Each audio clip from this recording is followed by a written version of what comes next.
ওং শান্তি। আপনাদের কাছে আমি আজ নতুন একটি কবিতা পড়ে আবার শোনাতে যাচ্ছি, যা আমি মেডিটেশনে লিখি। যদি কোথাও কিছু ভুলচুক হয়ে থাকে আমাকে ক্ষমা মার্জনা করবেন। ওং শান্তি।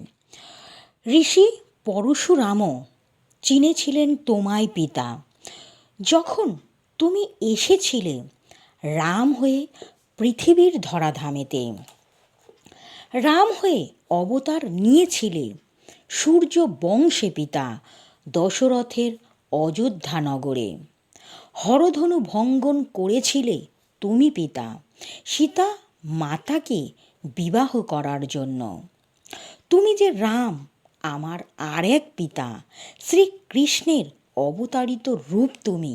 তুমি যে রামচন্দ্র, হনুমানজির হৃদয়ে থাকো তুমি। সকল ভক্ত ডাকে তোমায় পিতা, কিন্তু হনুমানজির মতো কজনে বুক চিরে তোমার চিত্র দেখাতে পারে। পরম ভক্ত সেই হয় যে মুখে সর্বক্ষণ জয় শ্রীরাম বলে। ধন্য পিতা তোমার লীলা, প্রণাম জানাই তোমায় আমি। হনুমানজির ভক্ত হয়ে আমি হনুমানজিরই আর এক রূপের ভোলানাথের বর্ণনা করি। করি আমি মন প্রাণ দিয়ে পিতা কৃষ্ণের হরিনাম। বলি মুখে ওং শান্তি, আবার বলি কৃষ্ণ কৃষ্ণ নাম। ভগবান যে এক পিতা নিরাকারে দেখি, যখন ডাকি যে মূর্তি দেখার জন্য, নিরাকার হয়েও আকারে আসো তুমি। ভক্তের ডাকে পিতা যখন আসেন, ভক্ত খুশি হয়।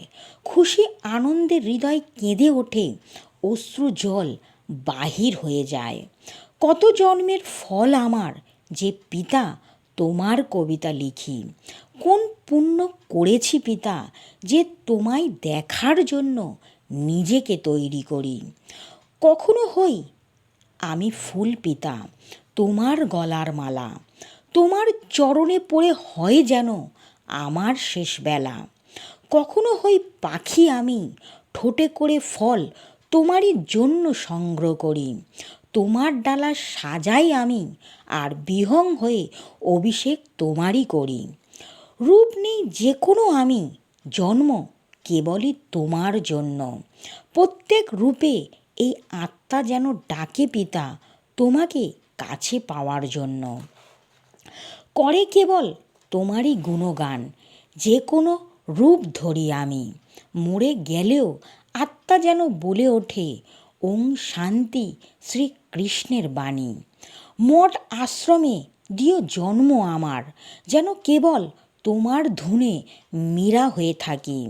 তুমি ছাড়া অন্ধ আমি, তোমার আলোয় প্রতি প্রভাতে জগৎ সংসার দেখি। ওং শান্তি। ওং শান্তি। সকল বন্ধুদের, সকল দর্শকদের, সকল সেন্টারের দিদিদের ও দাদাদের জানাই আমার আন্তরিক প্রীতি শুভেচ্ছা। যদি কবিতাটা কোথাও কিছু ভুলচুক হয়ে থাকে আমাকে ক্ষমা মার্জনা করবেন। আমার চ্যানেলের নাম প্রজাপিতা ব্রহ্মা বাবার বিকে লক্ষ্মী মজুমদারের কবিতা, আর আমার প্রোফাইলের নাম শ্যামল মজুমদার, আর আমার নাম বিকে লক্ষ্মী মজুমদার।